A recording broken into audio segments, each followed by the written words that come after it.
Hello, everyone.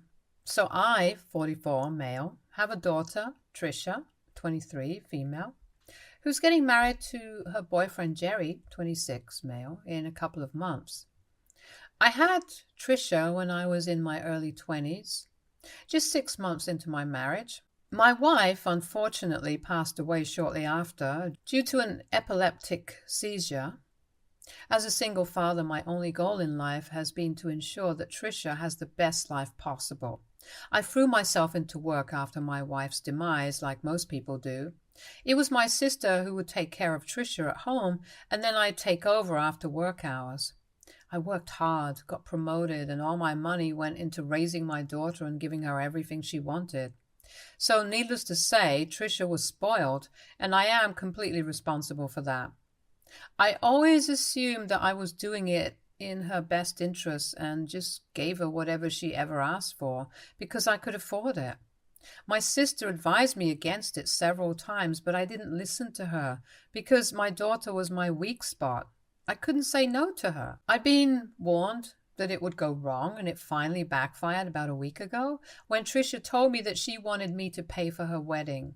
She wanted an extremely fancy wedding, and her budget sat at somewhere around $150,000. There were a lot of guests, some people whom she didn't even know that well, but she wanted to invite them, several different kinds of food, and an exorbitantly priced venue.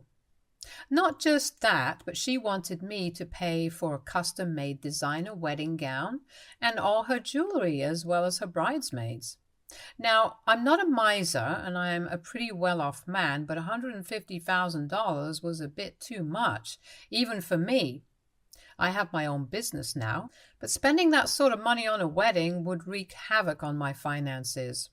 So, with a heavy heart, I had to inform Trisha that I could not afford to pay for a wedding like that, and she had to downscale or at least contribute to it herself. She seemed disappointed and asked me if I didn't have a wedding fund set aside for her, and I did. But that was just $75,000. For starters, I didn't expect her to believe that I'd pay for the entire wedding. The most I thought she'd ask me for, to pay, would be maybe the venue or the catering or maybe both, but not all the expenses. And secondly, I didn't expect her to get married so early, so I didn't have enough time to save for her wedding either. Besides, she and Jerry had only been together for a year, and they could wait for a while before they got married. And until then, I could put some more money together, or maybe they could also get better jobs and contribute to the wedding costs themselves. I explained all of this to her, but she didn't seem to understand and only threw a fit, and then left my house angrily. She was mad at me because I said that I couldn't afford the wedding, but she knew that I could. I just didn't want to spend that amount of money on something like a wedding. She accused me of being selfish and said that I wouldn't think twice if this was some business deal. I didn't know how to explain to her that those were two entirely different things, so I let that go. I felt bad about it and decided after a while that I was going to take out a personal loan so that I'd be able to pay for her wedding, and spoke to one of my banker friends immediately about it. I could always just repay it gradually over time, so I didn't think it was a big deal. She didn't talk to me for the next 2 days, and I decided that I'd only reach out to her once I'd finalized the loan. However, she made a scathing Facebook post on the third day and referred to me as a broke loser in it. She accused me of being selfish and only focusing on my work, never being there for her as a kid, and even implied that her mother probably passed away because of my negligence, which was a really nasty thing to say. Then she said that I was a selfish workaholic who couldn't think of anything apart from myself and my business, but in spite of that, I was still somehow a broke loser. It was a slap on the face, and I blocked her immediately after that post. I didn't even touch my phone or log into any of my social media for a couple of hours after that. I was completely MIA, so my sister decided to pay me a visit out of concern, and when she came by, I ended up breaking down in front of her. The things that Trisha had said cut deep, and I was pretty depressed for that day. and also the next couple of days. I didn't speak to anybody outside of work and could barely even bring myself to get out of bed for the next couple of days. So my sister stayed with me and took care of me. She'd also spoken to Trisha and made her take that post down, but it didn't matter anymore because now I knew exactly what my daughter thought of me, and it broke my heart. I couldn't think of a single thing that I wanted to say to her, so I just didn't speak to her, and I only unblocked her yesterday when I was finally feeling a little better. My sister had already given Trisha an earful, but I couldn't let this go until I spoke to her myself. I'd already cancelled the loan, and this is going to be terrible, but I really wanted to hurt my daughter emotionally because she'd done the same to me. I know that she's my daughter and I shouldn't say or feel things like this, but I just really wanted her to know how I felt. And I wanted her to feel what I felt, to be more precise. So I unblocked her and decided to wait for her to call. And she finally did call me last evening. She started by apologizing and told me that she was just really angry and ended up saying a lot of things that she didn't mean because she was disappointed that she couldn't have the wedding of her dreams. Even while she was apologizing, she didn't sound very genuine or apologetic. She just sounded annoyed, and I felt more agitated when I heard her speaking in that tone. So I stopped her apology then and there and told her what I'd been planning to do with the loan and the surprise that I'd been keeping from her. She sounded thrilled for a moment until I told her that I'd cancelled it after her post, and now I wouldn't be covering any of the wedding expenses, so she could find a way to pay for it herself since she was so independent and I was so selfish. She was about to say something, but I continued and told her that since I was so selfish, I wanted her to repay me for everything that I spent on her after she turned 18. It wasn't fair for me to ask that of her, and I didn't want any of the money back. But I just wanted her to feel bad about herself, so I told her that I wanted every single dime back, and it was quite a lot of money. Her college tuition and accommodation had all been paid for by me since she didn't want to live on campus and wanted her own apartment. She also used to go shopping quite frequently with her friends and would often treat them to expensive trips because she knew that I'd pay for it all. She was spoiled rotten, and she took advantage of it. So I told her to pay me back for all of it, and then we'd never have to speak to each other again. She wouldn't have to keep in touch with a broke loser like her dad, and I wouldn't have to ever speak to a nasty, spoiled, and ill-mannered brat like her, and it would be great for both of us. By the time I got to that last part, I was practically screaming into the phone because I was so enraged. And all the feelings that I'd been suppressing for the past couple of days just bubbled up to the surface. And I couldn't hold it back anymore. So once I was done yelling at her, I disconnected the call and laid back on the couch, trying to calm myself down. My sister had come out of the kitchen when she heard me yelling, and she'd overheard me telling Trisha to pay me back. She didn't say anything in the immediate aftermath, but I could tell that she had a lot of opinions about what happened. So she waited until the evening and brought it up at dinner. She told me that I was equally responsible for the way that Trisha turned out because I was the one who spoiled her. Now, I couldn't just blame it all on her because she didn't raise herself. I did this. She believes that it was unfair of me to be so hard on her, despite whatever she'd said. She thinks that the right thing for me to do would have been just to cut her off until she apologized to me genuinely and not just for the sake of it. She knew that this apology came just because Trisha was facing a lot of backlash from our relatives and probably some of her sensible friends as well, because whatever she'd said was really below the belt and unfair to me. But the way I reacted to it was equally ridiculous, and I shouldn't have let anger get the better of me because at the end of the day, I was the one who raised her and created this person. She went on to remind me of all the times that Trisha had been horrible to other people, be it our relatives or her friends, and said that I'd never ever had much to say against her at the time only because it wasn't happening to me. I'd maybe just scold her just a little, but there were never any real consequences, simply because I believed that she'd grow out of it. But now that Trisha was finally targeting me and I was the one at the receiving end of her cruelty, I could finally see the person that I'd created, and now there was nobody left to blame but myself. Apparently, I still had a chance to make things right by letting her come to her senses on her own. But instead, I acted like a child and did the same thing that Trisha would have done in my place. I was vindictive and unnecessarily cruel, which put me in the same position as her. So now she's going to be even more pissed at me and is never going to realize that she did something wrong. And I would have done a lot better if I'd just given her the silent treatment, because that way, at least I wouldn't have this on my conscience. I didn't agree with my sister at the time and left dinner angrily without finishing my food. We haven't spoken since last night, but now that I think of it with a cooler head, I guess I can see where she's coming from. I also realized that I was behaving the same way as Trisha had, and that wasn't a great example to set for my daughter. But at the same time, I don't think this exactly is my fault. Trisha is an adult and is free to make her own decisions. I didn't teach them to act this way. I just didn't teach her not to either. I'm just confused about whether I'm the one at fault here or not. So AITA for allegedly spoiling my daughter? Update 1. Hi everybody. I realized my mistake and I have apologized to my sister, especially since she's the only person looking out for me right now. And I can't afford to have her turn her back on me.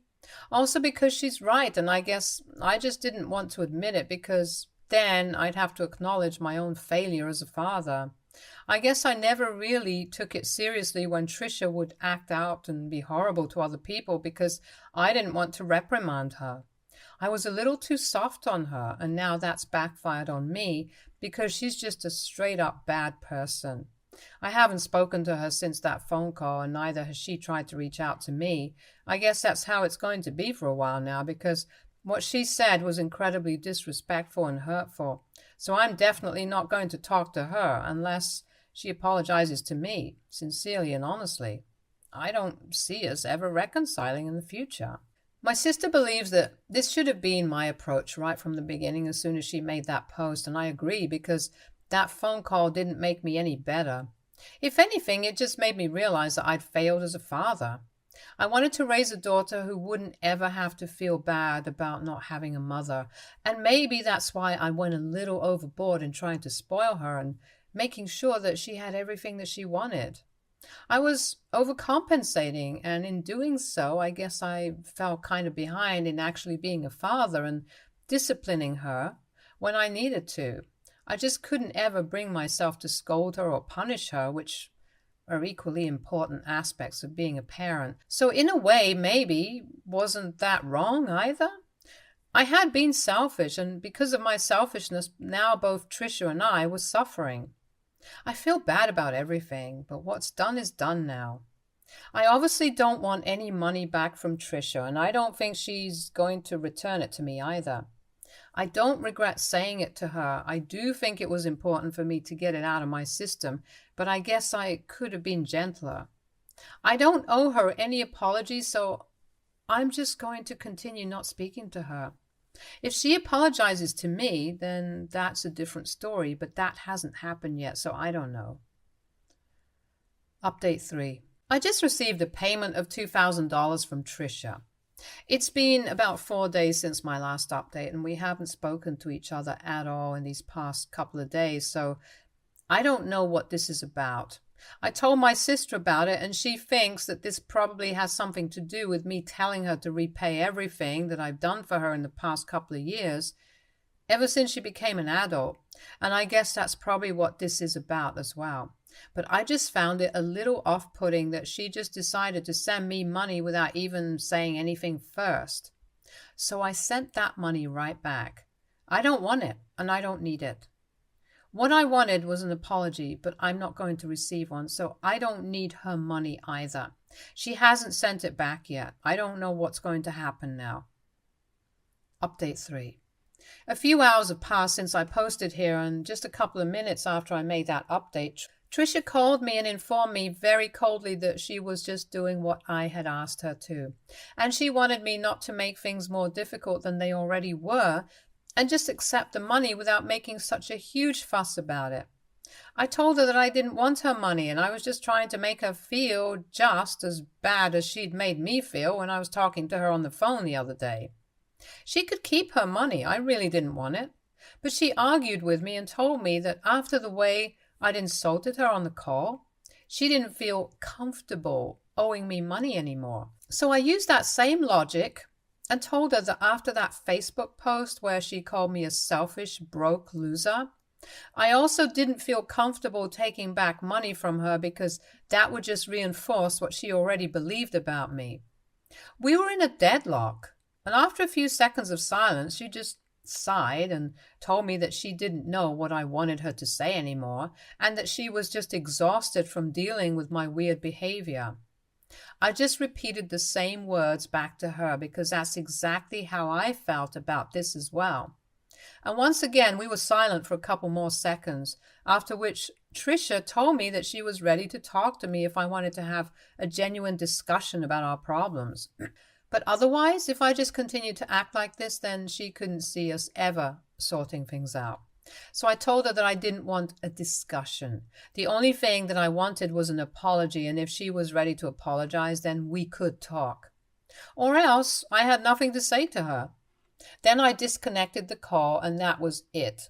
She didn't say anything, and neither did she text me. I've said whatever I had to say, and now the ball is in her court. Update 4. Hey guys, so it's been a couple of days since I posted here. I still haven't heard from Trisha, but Jerry posted about their breakup on social media. I didn't find out myself, but my sister was the one who told me since she keeps in touch with our other relatives, and they were the ones who saw that post as Trisha had been tagged in it. Apparently it was mutual, or at least that's what they're telling everybody, but I don't buy it. If it actually had been mutual, then Trisha wouldn't have deactivated all her accounts just within an hour of that post. I know that there's something fishy going on, but I can't exactly ask her what's up, so I just have to figure it out for myself. My sister has a couple of theories, but all of them involve my fight with Trisha. This is why she believes that they probably fought about something related to it, and that's why they broke up. I mean, it could be the case, but I really don't think that it is. However, so far, I've been wrong about a lot of things, so maybe I'm wrong about this too. I wouldn't even be surprised if I am. I do want to know what happened between Trisha and Jerry, and I desperately want to console her because I know she must be feeling like crap right now. But I can't do any of it, so I'm just going to ignore it all. Update 5. Okay, so today I finally found out what exactly went down between Trisha and Jerry, and it's bad. Thankfully, it had nothing to do with me, so my sister was wrong about that. And I'm really glad that she was, because this is one mess that I'd hate to be a part of. I didn't have to ask Trisha anything. She's the one who offered me an explanation herself a couple of days back. For the record, we're still not on good terms. I don't know what kind of terms we're on for now, so I'm going to not talk about it for a while. Anyway, I'd mentioned earlier that Trisha and Jerry had only known each other for a year. They'd met through friends, and Jerry was actually seeing someone when he met Trisha for the first time, but broke up soon after. Then they got together about a month after Jerry broke up with his ex. But a couple of months into the relationship, Trisha found out that he'd been two-timing her, and he hadn't actually broken up with his ex. So they had a fight about it, but she didn't leave him, chose to stay. She made him promise that he wouldn't have any contact with her again. Then he proposed to her to show how serious he was about her, and she was rushing the marriage because she wanted to get married and put his ex out of his mind.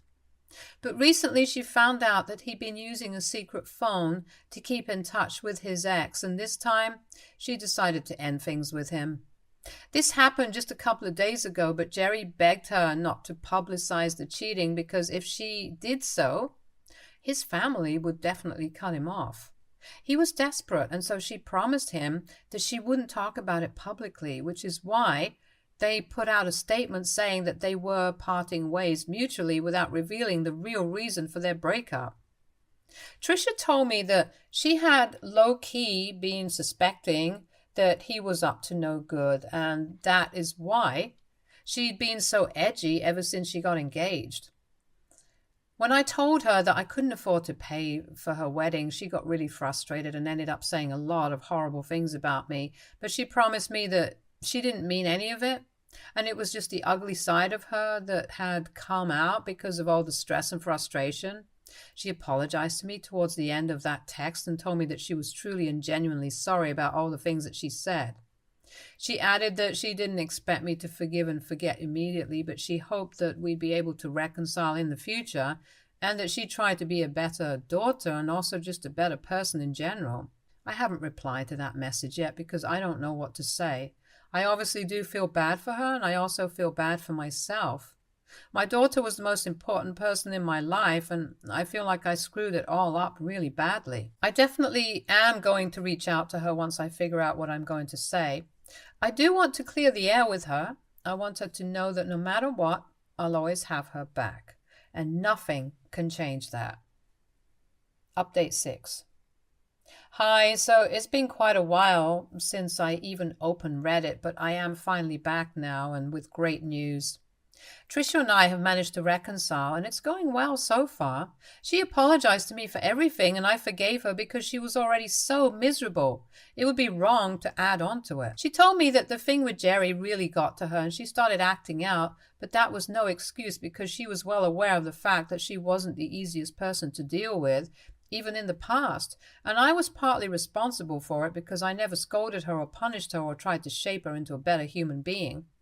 But we're trying to work on our relationship because we know that we need to be there for each other, especially in difficult times like these. I don't want to give up on her, and neither does she, so that's why we're going to fix our relationship and stick it out. Now, coming to Jerry, I suggested that she post the truth about what happened anyway. He'd also promised her that he was going to stay loyal to her, but he didn't. So she didn't need to show him any kindness and honor her own promise either. That guy needed to be taught a lesson. And so, on my insistence, Trisha did post the truth. The two of them ended up getting into a very nasty online fight, but it just showed his true character. Because Trisha was not in the wrong here, and most people were on her side, apart from a few girls who just didn't like her and needed an excuse to talk badly about her.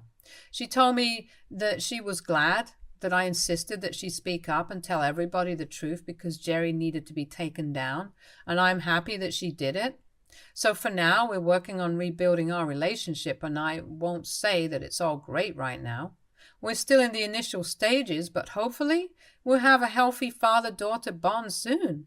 She's also going to therapy and trying to make herself a better human being. So am I. God knows that both of us needed this. We don't know what the future holds, but we do know that we're always going to try our best and make it through.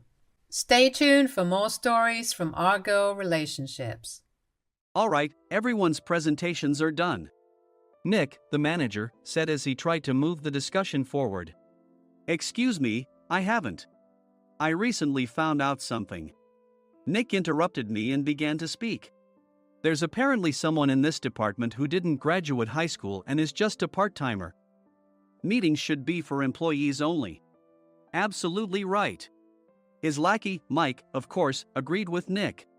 I'm leaving. After leaving the meeting room, I started to shut down my computer. I noticed that an email had arrived, not in my personal inbox, but in the company's shared email. Thinking, there's no point in speaking up, no one will listen, I went home quietly. The next day, I heard a commotion from Nick's desk. He was staring at his computer screen, his face pale. Nick? Is something wrong? Mike looked at the screen with him. And he turned even paler than Nick. Why is he so angry? Knowing the reason for Mike's distress, I thought to myself, serves them right. My name is Adam. My mother passed away when I was in the 9th grade, and I was raised by my father. Well, you could hardly call it being raised. After my mother passed, my father changed.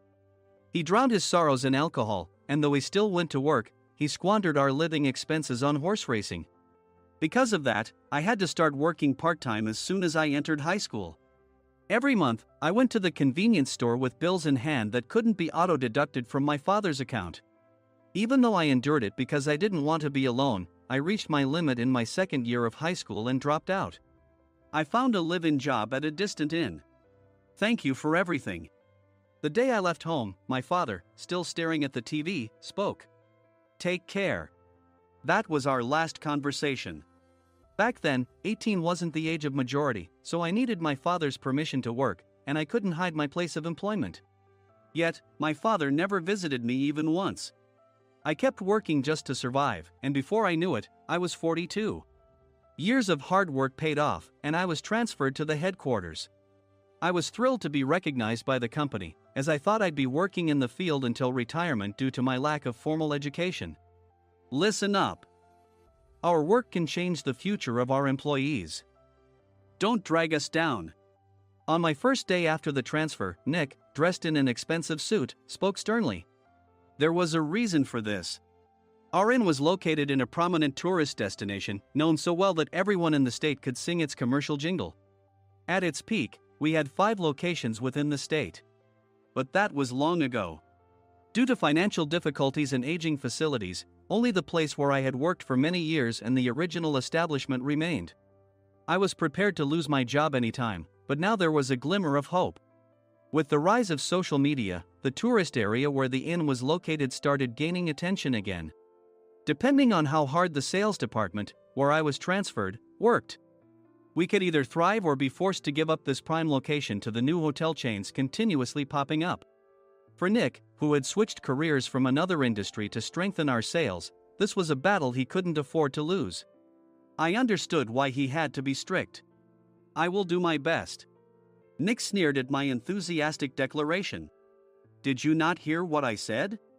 I'm sorry. I thought I was listening carefully. Out of habit from years of customer service, I apologized reflexively, though I had no idea what had offended him. Someone was watching me with a smirk. In this department, there are those who are expected to excel and those who have been shoved here because they have nowhere else to go. You are the latter. It was Mike, the section chief. He's 7 years younger, at 35. But he was called to headquarters much earlier than I was and had been moving around within the headquarters ever since. I'm not jealous, but I can't accept that he's my boss. Graduating from a prestigious university, he has an unusually high pride and caused many problems as a newbie, making things very difficult for me when I was the front desk leader.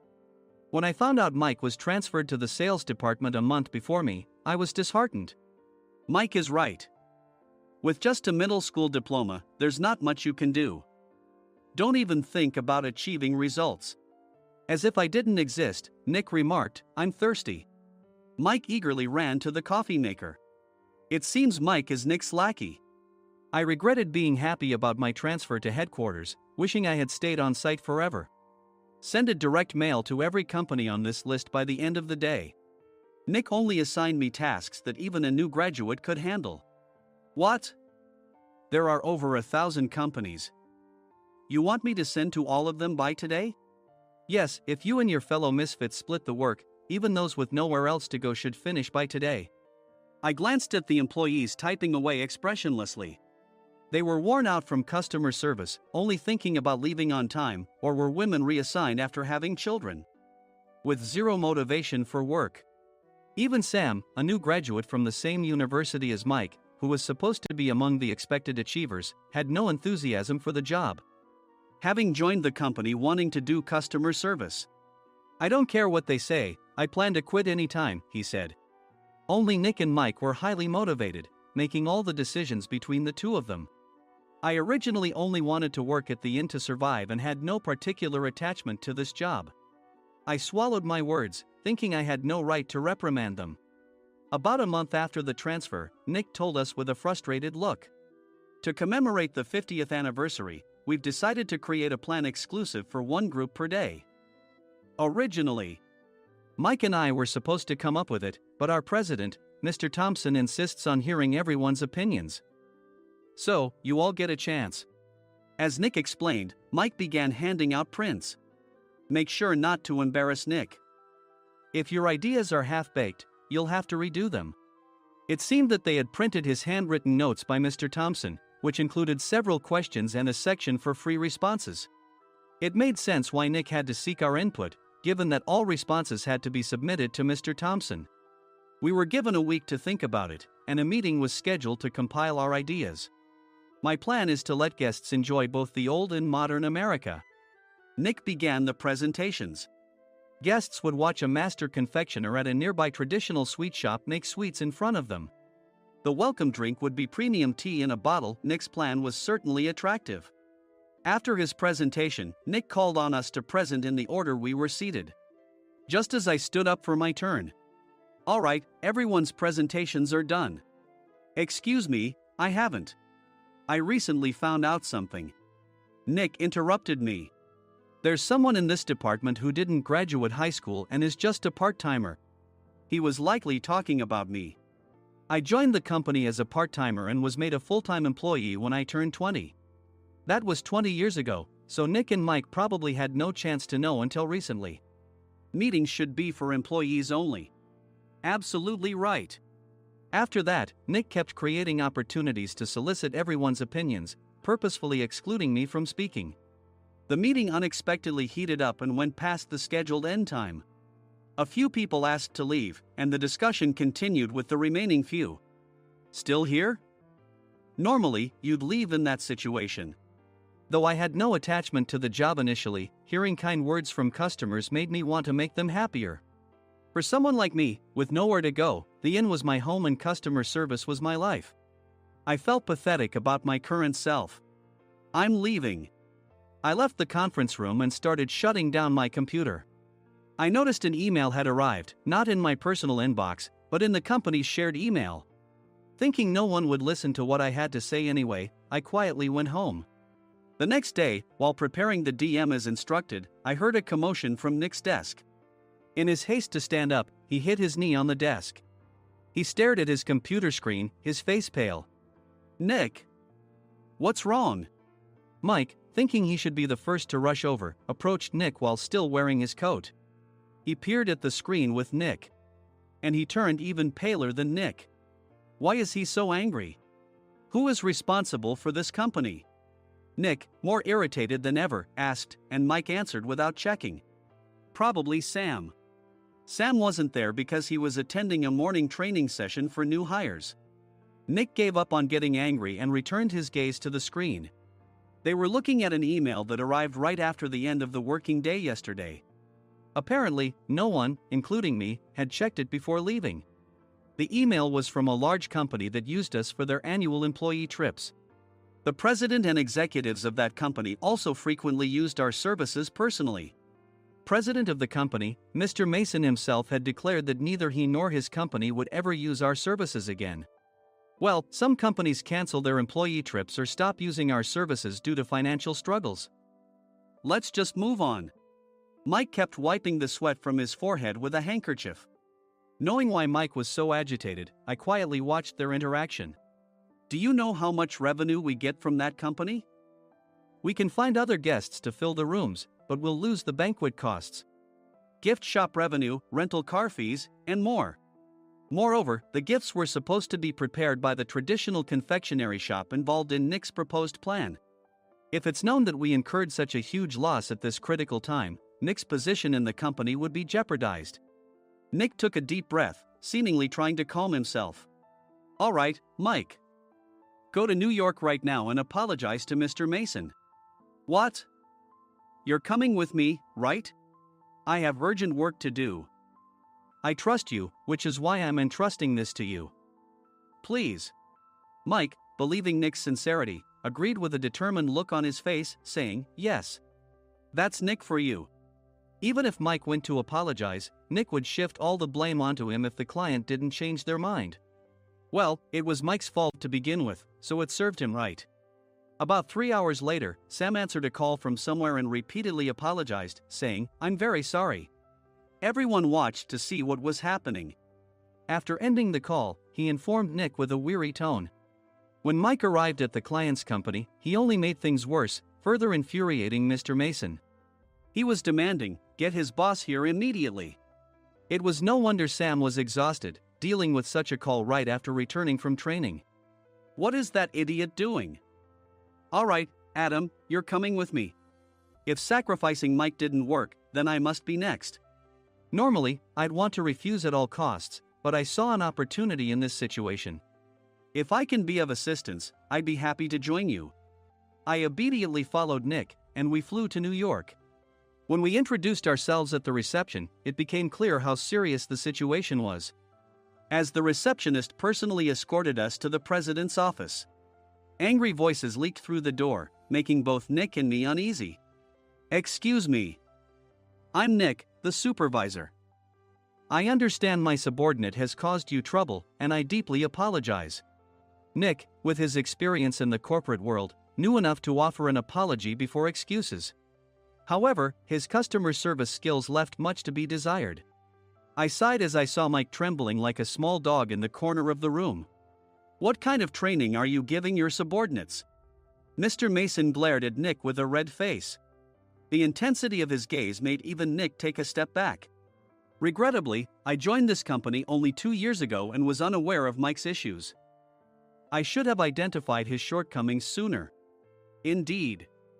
I should have realized sooner. No sensible person would come to apologize and then give a lengthy presentation on the drawbacks of not using their in. Nick froze, his mouth slightly open. Suspecting the worst, I picked up the documents that had fallen to the floor. It seemed Mike hastily prepared these documents on the plane, listing the disadvantages. Disadvantage 1: if you change the venue for the company trip, employees might suspect it's for cost-cutting reasons, leading to a negative impression. Reading it aloud half-jokingly, Nick snatched the papers from my hand and checked the contents with a furious expression. Among the stack of documents was a receipt from a nearby convenience store's copy machine. I felt a pang of dread, hoping he hadn't shown the receipt as well. What do you think he said when I asked what kind of nerve he had to do this? I'm very sorry. Faced with the dire situation, Nick must have thought there was nothing left to do but apologize. In a voice smaller than I'd ever heard from him, he uttered words of apology. He said, "I'm a Harvard graduate. I don't believe I said anything wrong." Mike! What have you done? Forgetting his plan to pin the blame on Mike, Nick yelled loudly, even in front of Mr. Mason. I didn't do anything wrong. You're still saying that? Look at him. Mike pointed at me with a shaking hand. I was assigned to headquarters in my 20s and now I'm a section chief. This guy only made it to headquarters at 42. Everything I've done proves I was right. So why are we losing the contract? Having said his piece, Mike collapsed to the floor. Of course. You were sent there because you had nowhere else to go. Mike never expected to hear such words from someone he looked down upon. He lunged at me, and Nick hurriedly stepped in to stop him. Mr. Thompson told me Mike is a quick thinker, and to take good care of him. There's no way he was pushed aside. Don't make things worse here. He didn't say quick thinker, he said only quick-witted, didn't he? I don't remember that part. I recalled the many troubles Mike caused when he was a newbie. When Mike was on the front line, his pride was so high that he never apologized to customers. Customer service, especially in our job, doesn't work alone. It brings both good and bad situations. If the front staff or housekeepers made mistakes, or the cleaning company didn't properly clean a room, one had to apologize to the customers regardless of personal fault. Mike, in such situations, would never apologize, insisting he wasn't at fault. This often angered customers, and as the front desk leader, I frequently had to apologize on his behalf. He caused complaints and disrupted operations, which is why he was quickly moved to headquarters. In departments where he didn't interact directly with customers, his quick thinking was beneficial and things went well. But it seemed his flaws were starting to show. Corporate reservations are supposed to be entered into the system by the sales representative. But a quick check yesterday revealed that more than 10 items were missing from the client's reservation. The handover document clearly stated what needed to be prepared. Why didn't you enter it into the system? Why do we have to give them special treatment? Filling rooms near the banquet hall, setting up all the food in advance. Specifying the brand of wine, they're too demanding. No wonder he always angered customers, I thought, feeling a headache coming on. Grouping them in rooms near the banquet hall is for our benefit too. It makes it easier for the staff to set up beds and serve breakfast since everyone's schedule is synchronized. As for the other requests, Mr. Mason suggested them to lighten our load. I didn't know that. Nick finally seemed to realize that Mike was the one who had angered the client. What did you say to them? I just told them we wouldn't give them special treatment anymore. We shouldn't waste effort on things that don't bring in money. I was utterly exasperated at his lack of understanding of customer service. Of course, we shouldn't comply with unreasonable demands. But carrying over successful practices from past stays makes customers feel remembered and enhances their experience. Good memories encourage repeat visits. That's part of our job. I looked down at Mike, who was sitting on the floor. In our job, nothing is a waste.